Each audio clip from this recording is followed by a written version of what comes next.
शकतोय. आता ला निना काय होतं, ला निना म्हणजे थंड वारे.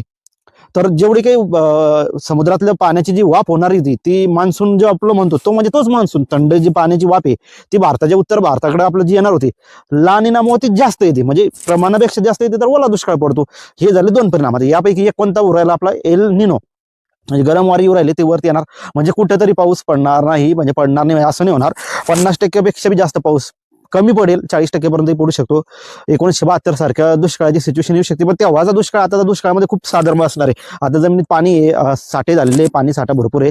तेवढा हाय रेटला जाणार नाही, पण येणार. पण आता आपण येऊ आपला भाजीपाला आणि आपला मेन टोमॅटो शेतीकडे. तुम्हाला जर एल निनो आणि ला निना कळाला असेल, एल निनो म्हणजे गरम बाळ, ला निना म्हणजे थंड बाळ, लक्षात ठेवायचं. दोन्ही आली तरी आपली दोन्ही करू शकणार. गरम आला तर कोरडं करून मारणार, थंड आला तर बर्फ करून मारणार, किंवा म्हणजे पाण्यानं ओलं भिगवणार आपल्याला.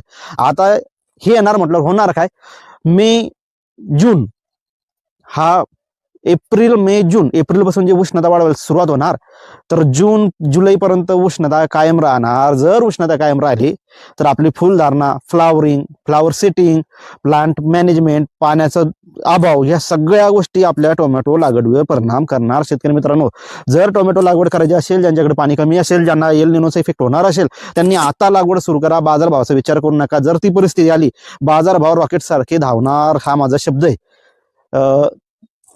पाणी जर काही पडलं तर 100% बाजारभाव 2023 सारखं रॉकेट सारखे धावू शकतात, हे माझं मत असणार आहे, एल निनोचा जर परिणाम झाला तर. पण त्याच्या मागचं कारण होणार आहे, प्रोडक्शन कमी होणार आहे. किती आपण सूर्याला हात लावू शकत नाही शेतकरी मित्रांनो. तो जर तपला, तो खोपला, ऑब्व्हियसली सप्लाय कमी होणार, डिमांड वाढणार. एक वेळी होईल की आपल्यालाही पाणी घालायला राहणार नाही शेतामध्ये. भगवान करो ही वेळ येणार नाही आपल्यावर, पण त्याचा मी परिणाम सांगतोय. त्याच्यापासून जर आपल्याला वाचायचं असेल तर आपल्याला 2 रिस्क असते. रिस्क आहे, इश्क आहे, तो रिस्क आहे, माझा एकच शब्द असतो. एक तर आपण एप्रिलमध्ये लागवड तयारी ठेवायची, रिस्क घेऊन जय भोलेनाथ म्हणायचं, लावायचं. आलं हाय टेम्परेचरमध्ये तर ठीक, गेलं तर मग ते कोरड्या दुष्काळासोबत गेलं.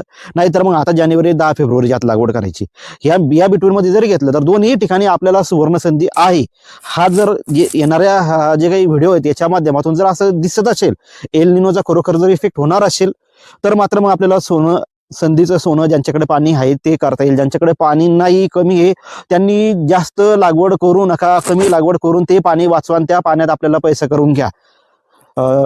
एवढंच माझं बोलणं होतं. कारण की हा जो नैसर्गिक इफेक्ट आहे हा प्रत्येक भाजीपाल्यावर लागू होणार आहे. तुमचा काही भाजीपाल्याचा परिणाम होणार आहे, तर हे लक्षात ठेवा. एल निनो वातावरणाचा सगळा खेळ आहे आपला, भाजीपाल्याचा, वातावरणाचा. मागच्या वर्षीचाही तुम्हाला हिस्ट्री सांगतो, माझा तेव्हाचाही व्हिडिओ तुम्ही जाऊन स्क्रॉल करा, तुम्हाला जर व्हिडिओ पाहिजे असेल. मागच्या वर्षी मे मध्ये हायेस्ट रेट भेटणार होते, रेट हाय गेले होते, आणि मधात मान्सून चेंज झाला, वातावरण चेंज झालं, प्रोडक्शन वाढलं, सप्लाय वाढला, रेट